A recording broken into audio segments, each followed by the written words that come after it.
la economía mexicana está recuperando y se ha recuperado, pero no hay que olvidar que cayó en un agujero. Entonces, no ha salido de ese agujero. Ahí está trepando y se calcula que para el tercer, cuarto semestre de 2024 ya asome la cabecita del agujero. Algunos dicen que tal vez hasta 2025, no lo sabemos.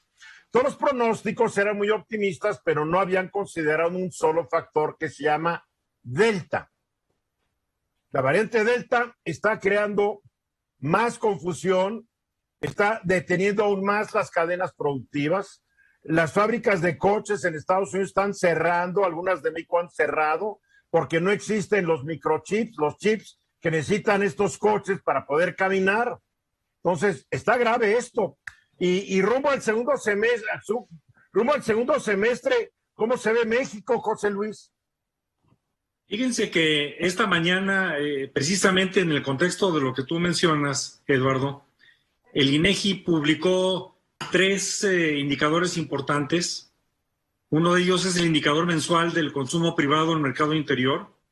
Otro es la inversión fija, la inversión, que se conoce como inversión fija bruta. Y otro es el de la producción y de la compra de automóviles en México. Voy a dejar este último fuera, aunque de antemano anticipo que la compra pues ha sido inferior a lo que había sido en meses anteriores. Y Cierto. Parecería, Eduardo, que con esta nueva información, y déjame agregar un indicador adicional, el de la confianza del consumidor, parecería que este año del 2021 va a ser como si fueran 2 años distintos. Una primera mitad que venía con mucho impulso hacia adelante, con una recuperación en la mayoría de sus indicadores, pero esta segunda mitad, a ver de lo que sucedió esta mañana con las cifras del INEGI, parecería que está entrando en reversa. Y voy a entrar en mayor detalle. Fíjate que el consumo privado, que voy a ser el primero que comente, el consumo privado tiene un comportamiento realmente distinto, puesto que una cosa es si comparamos de cómo estaba hace un año a si comparamos cómo estaba en el mes anterior. Hoy en la mañana nos han dado las cifras a junio, Eduardo.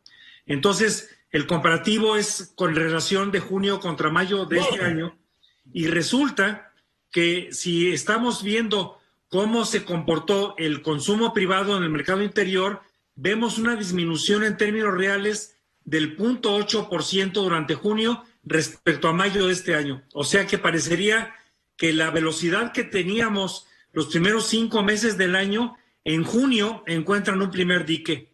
O sea que los consumidores estamos comprando menos. Así es, prácticamente un punto porcentual menos después de descontada la inflación en términos reales. El otro indicador importante, que ese ya lo conocimos la semana pasada, es el de la confianza del consumidor.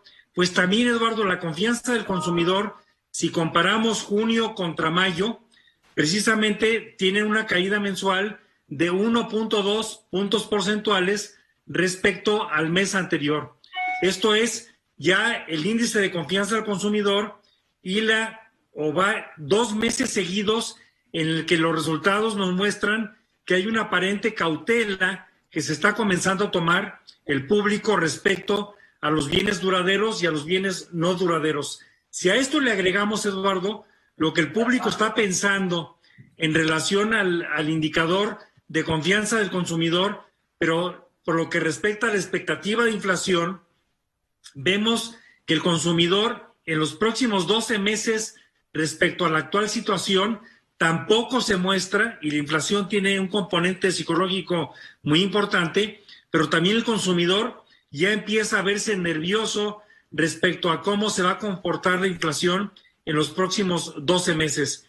Es por ello, Eduardo, que entonces esta confianza del consumidor en prácticamente todos sus componentes aparece en una evolución negativa respecto al mes inmediato anterior. Y es muy importante porque de enero a mayo, si no me falla la memoria, habíamos ido viendo cada vez mayor confianza. Pero así es, ya teníamos 2 meses con mayor confianza y se encuentra con un dique precisamente como lo acabo de tratar de describir. Y finalmente, Eduardo, si observamos cómo va la inversión, pues bien, también la inversión encuentra un dique precisamente en el mes de mayo o en el mes de junio respecto a mayo, en donde cae en términos reales 1.8 puntos porcentuales durante junio de este año respecto a mayo de este año. Si comparamos en cifras anuales, no se ve tan mal, Eduardo, pero por ejemplo, entrando en detalle, si ves la construcción tiene una caída de junio respecto a mayo de prácticamente el 3%, la construcción residencial casi el 4,5% y la no residencial del 2,8% en caída. Esto es importante porque entonces parecería que el segundo semestre del año pues parece ser como que va a ser un año distinto o un año anualizado de manera distinta a cómo veíamos el comportamiento de la primera mitad de este año. Tú mencionabas en tu comentario de arranque, Eduardo, que posiblemente en el tercero o cuarto, en el cuarto trimestre de este año podríamos ver una recuperación. Es cierto, existe una conjetura, pero ya habíamos antes del día de hoy visto algunos analistas que esperaban crecimientos anuales superiores al 6%, se hablaba inclusive del 6.2%, con las cifras que hoy tenemos en vista por parte del INEGI, yo creo que nos vamos a acercar más a un crecimiento del 5,5%, contrastando con una caída del año pasado del 8,5%, o sea que no habrá una recuperación que amortigüe, como decía en el corte Venus, que amortigüe precisamente la caída del 8,5%. Y bueno, pues esperemos que esperemos por México que sí nos acerquemos más al 6 que al 5,5%, dado. Y esto es muy preocupante porque también todos los pronósticos decían que si este año podíamos crecer entre el 5 y el 6, el año entrante estaríamos creciendo entre el 2 y el 3. Bueno, inclusive el presidente de la República decía hoy en la mañana, en su conferencia mañanera, que su pronóstico era que en los próximos años la economía crecerá de aquí al 2024 en promedio un 5%.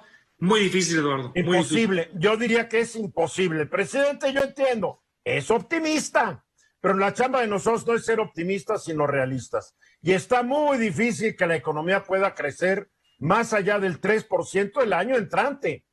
El año entrante. ¿Por qué? Porque ahorita todas las economías están creciendo fuerte por el rebote del azotón.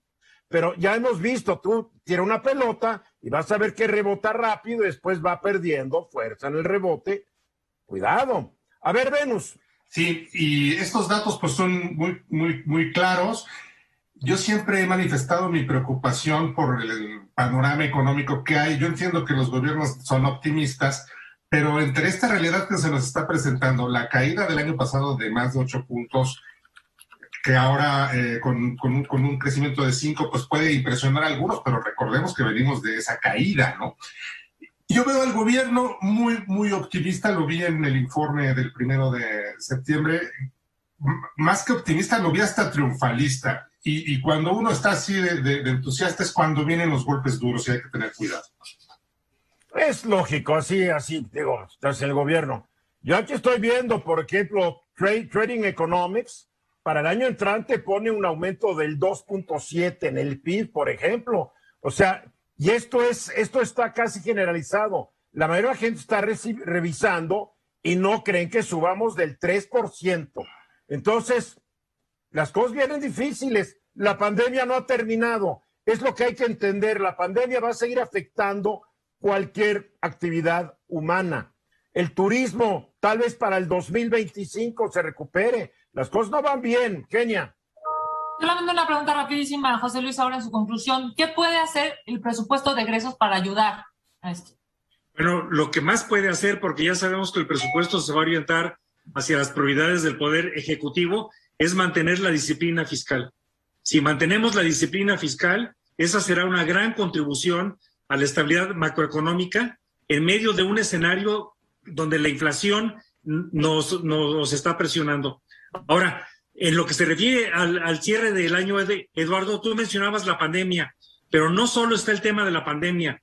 La razón por la cual la economía no se está recuperando estructuralmente es por el desmantelamiento de la economía frente a una política durante la pandemia de no ayudar a las pequeñas y medianas empresas. Y eso, como tú sabes, cuando cierra un negocio, lo más difícil es volverlo a echar a andar. Muy complicado. Cerraron 1 millón de negocios, es el dato. 1 millón de empresas desaparecieron. Esta fue una producción de Grupo Fórmula. Encuentra más contenido como este en radioformula.mx.